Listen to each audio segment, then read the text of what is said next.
আমরা গতকালকেও দেখেছি আপনাকে সংবাদ সম্মেলনে সেখানে ছিলেন, সেটি নিয়ে বেশ আলোচনা চলছে।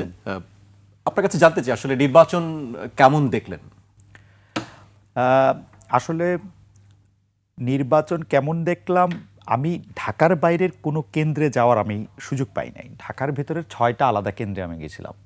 তো সেই ক্ষেত্রে সকালে আমি যে কেন্দ্রে গিয়েছি সেটা হচ্ছে গুলশান মডেল স্কুল ও কলেজ কেন্দ্র, যেখানে আসলে প্রধান উপদেষ্টার ভোট দেওয়ার কথা। এটা আমি জানতাম, যেটা আমি জানতাম না যে ওইখানে আসলে বিএনপির চেয়ারপারসন তারেক রহমানের ভোট দেওয়ার কথা। তো আমি ওইখানে প্রচুর পরিমাণে গণমাধ্যম মাইক, আমি ওইখানে এই দেখে ওইখান থেকে তাড়াতাড়ি চলে আসলাম এবং একটু ব্যালেন্স করার জন্য আবার গেলাম হচ্ছে মিরপুর মণিপুর স্কুল, যেখানে হচ্ছে জামায়াতের আমির যেখানে ভোট দিলেন। তো আমি যখন ওখানে গেছিলাম তখন জামায়াতের আমির সাহেব ওখানে ছিলেন। তো স্বাভাবিকভাবেই এই দুইটা কেন্দ্রের অবস্থান উচ্ছ্বাস, মানে এই দুইটা কেন্দ্র দেখতে, মানে এটা ঠিক আসলে রিপ্রেজেন্টেটিভ কেন্দ্র না। কারণ হচ্ছে যে এখানের মধ্যে এতগুলি গণমাধ্যম মানুষ, এই তো তারপরে আমি দুই একটা ছোট কেন্দ্রে গেছিলাম, এক্স্যাক্টলি এখন নাম মনে নেই, ঢাকার আরও কয়েকটা কেন্দ্রে আমি গিয়ে সকালে বেলার মধ্যে 2.5 ঘন্টা পরে কোন একটা কেন্দ্রে গিয়ে দেখলাম যে 5-6% মতো ভোট পড়ছে।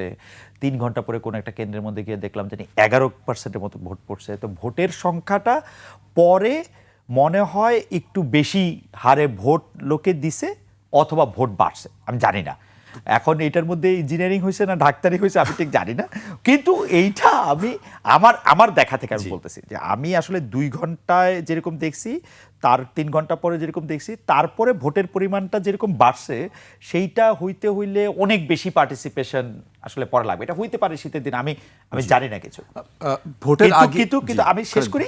কিন্তু আমার ওইখানে মানে আমি যতগুলি কেন্দ্রে গেছি, আইন শৃঙ্খলা রক্ষার দায়িত্বে যারা ছিলেন, প্রিজাইডিং অফিসার, প্রিজাইডিং অফিসার বা পোলিং অফিসাররা বা পোলিং এজেন্টরা যারা ছিলেন, তারা সবাই ভোট ভালো হচ্ছে, ভোটে কোনো সমস্যা নেই এরকম কথাই বলছেন। আমি স্পেসিফিকলি সবার কাছে জিজ্ঞেস করছি। আপনি নিজে কোনো অনিয়মের চিত্র না, দেখতে পান? আমি ওনাদের কাছে একদম স্পেসিফিকলি জানতেও চাইছি যে আপনারা কি কোনো অনিয়ম দেখতেছেন, কোনো সমস্যা দেখতেছেন, কিছুর কথা আমি অন্তত শুনি নাই। জি, খালেদ ভাই, ভোটের আগে আমরা রাজনৈতিক দলগুলোর কাছ থেকে এই ইঞ্জিনিয়ারিং ডাক্তারি এই সব কথাবার্তা শুনছিলাম। আপনার কাছে আসলে কি মনে হয় যে আপনি নিজেও একটি প্রশ্ন করেছিলেন গতকাল বিএনপি চেয়ারম্যান তারেক রহমানকে, তিনি চমৎকার উত্তর দিয়েছেন। আপনার কাছে কি মনে হয় আসলে এরকম কোনো কিছু কি না ছিল কি?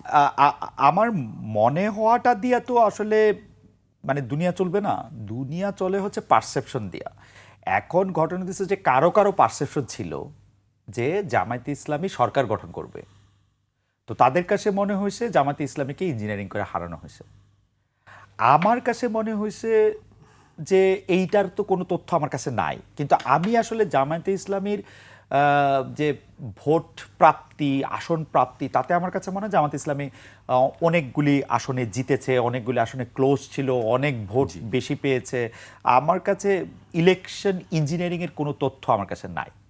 কিন্তু আমি গতকাল বিএনপির যিনি চেয়ারপারসন আছেন, যিনি আগামীকাল বা পরশু প্রধানমন্ত্রী হিসেবে শপথ নিতে যাচ্ছেন, তার সম্ভবত তাকে আমি এটা জানতে চাইছিলাম যে ইলেকশন ইঞ্জিনিয়ারিংয়ের ব্যাপারটা কিন্তু আসলে তার খোলাসা করতে হবে, কারণ যেহেতু এইটা নিয়ে এত কথা হচ্ছে। আমি এর আগে আর শুনি নাই যে এইটা বিএনপির পক্ষ থেকে কেউ খোলাসা করছেন, অ্যাটলিস্ট এটা নিয়ে কথা বলা হইতেছে, কিন্তু তারেক সাহেবের কাছে তো আর গিয়া কেউ এটা জিজ্ঞেস করতেছে না।